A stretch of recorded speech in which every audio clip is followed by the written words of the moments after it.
All right, yo, we are back. I'm making a super quick tutorial, right? I just had the idea while I was eating lunch.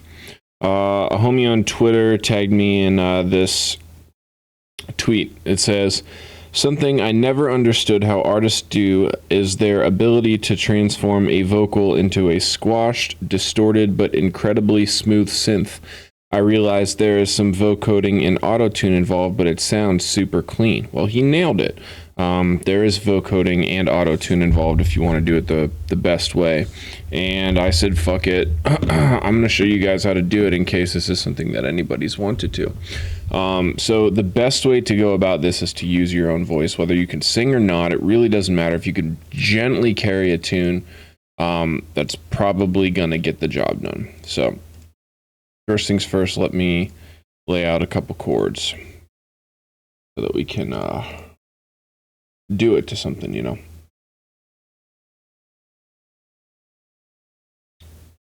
Where is my piano?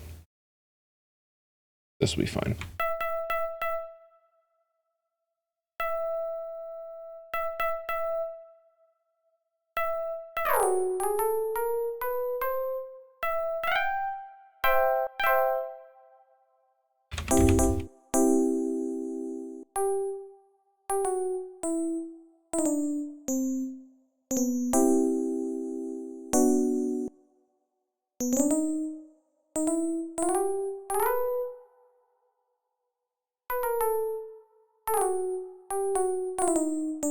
All right, very, very basic chord progression right here. Can it hear the Ableton? Yeah, we're good. Super basic chord progression. So let's say that you want, to do this like vocal synth type melody. So what you're gonna need to do is drop in a new audio track, and you're gonna need some sort of microphone. It really doesn't have to be anything good. I've used my iPhone mic for this in the past. In this instance, I'm probably just gonna use the mic that I'm using right now. Let's see if I can get it to do both at the same time. Yeah, so there's that. Who knows how this is going to actually record, but I'm going to enable it to record. Here you can see I have it selected, and I'm just going to start recording. Let's move this out a little bit, and let's hum a melody, okay?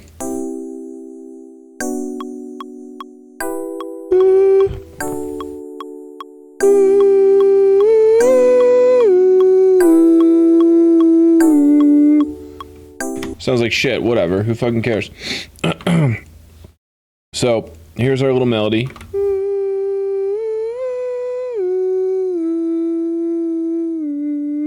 Alright, doesn't sound very good, again. First thing, though, that we're going to do, we're going to add a beef. Now, whether this is going to be the first thing in our series or not, to be determined. Probably not. It's probably going to go towards the end of the chain, but we're always going to need this regardless, so we might as well just throw it in there. Now, the first thing that you're actually going to need in the signal chain is going to be an auto-tune. Now, I know that I'm in the key of E. Let me turn this off just in case. I know that I'm in the key of E, so I can very easily set this E minor, turn up the speed to fast, turn the tracking down roughly somewhere around there. And if you have an auto-tune alternative, you can use that as well. But regular auto-tune is going to do the best job for sure.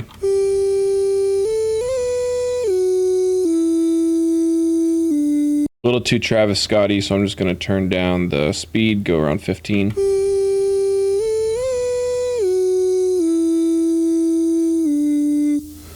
That's probably good. Let's trim this up right there so we don't have any white noise tail. All right, now time for the actual process of making this, right? So we have it auto-tuned. Now what we're going to need to do is we're going to need to add a high-pass filter. I'm going to bring this high-pass filter, and I'm using EQ so I can have a very sharp wall here. I'm going to bring this all the way down to that fundamental frequency. Roughly as close as I can get it. I don't want to like cut it off at all. I don't want it to start running off that slope. And then I'm also just going to pull up this junk. So I'm isolating this fundamental frequency roughly. This other cousin is kind of popping in a little bit, but he's fine. Now, what I'm going to do is I'm going to add distortion. I'm going to use Camel Crusher for this. You can use whatever. You can use an Ableton distortion. Camel Crusher works really well. So take Camel Crusher.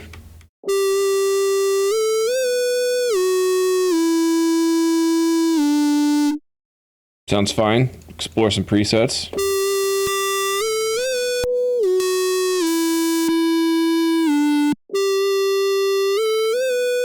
That one sounds pretty cool. I'm happy with that one.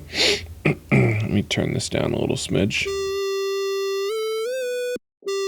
And one thing that you can do is you can start to lift this up to reveal some of the other harmonics to get a bit of a different sound. So, not with this preset. Let's try another one.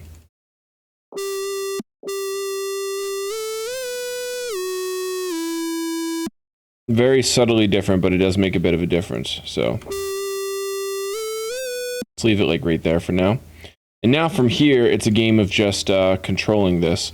An easy way that you can do that is by using a vocoder modulator.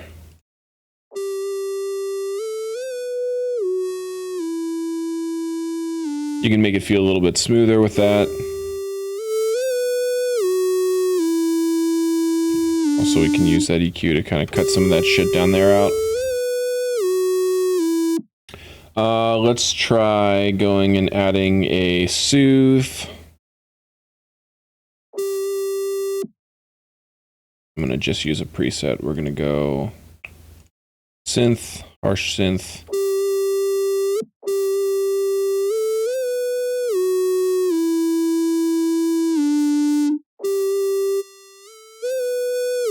Definitely makes a pretty substantial difference. And Golf Foss, because I'm going to be lazy. I don't want to do any manual EQing.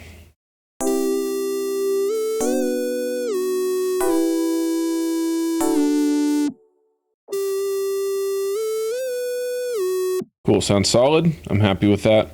And so here's most of our, nope, I don't want to do that. Here's most of our chain. And then from here, it's just a game of adding whatever kind of effects sounds you want. So I would probably do a chorus after the vocoder, slip it in.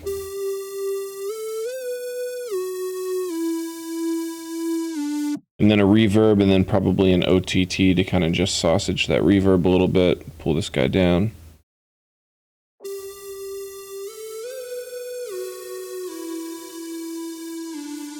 And then it would be my choice to get rid of some of this high-end junk that's up here. I would pull this back a bit, so.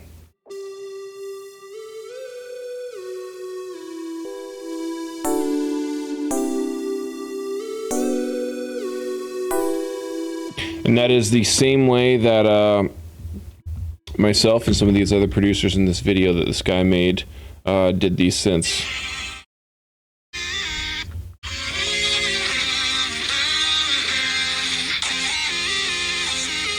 That's Pixel Tear and Dirty Chime Collapse, and then he also referenced my song Do You Mind, and that's exactly how I did it. So, now you know, have fun, experiment with it, and I guarantee you'll get some results that you really like. This is your coach. I'm out, bitch.